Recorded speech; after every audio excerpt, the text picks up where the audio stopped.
Sa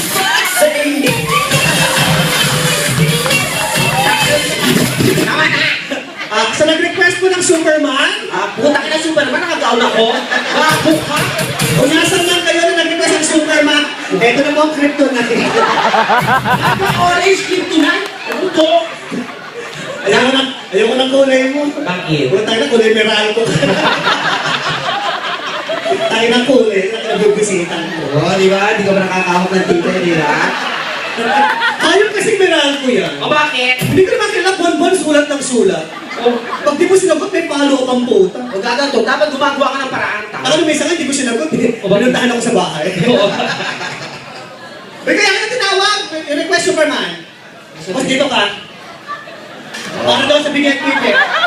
Huwag mo rin pagtulungan. Hindi kasi nakatitig siya eh. Mamaya, pag bibilang kita, bibigay ko sa'yo.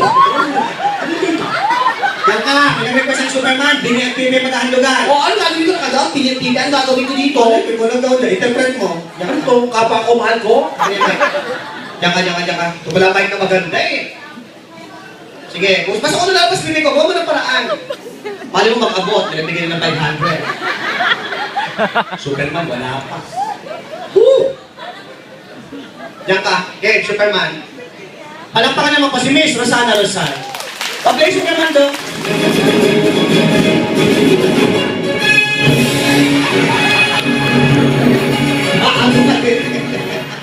Ano ka kang teka instrumenta niya? Ayaw. Yung sa 5-4-5 Wow! Lipat mo, Superman! Kapag narihan mo, Darna, oh. Ding, ang bato! Ay, ding, ang buto!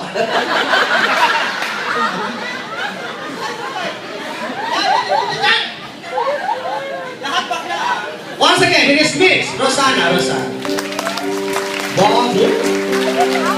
Pakicheck po mga oras niyo, alas 11 na po.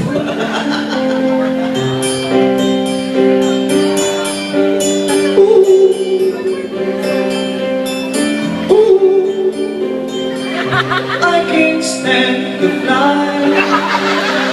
I'm not that naive. I'm just out to find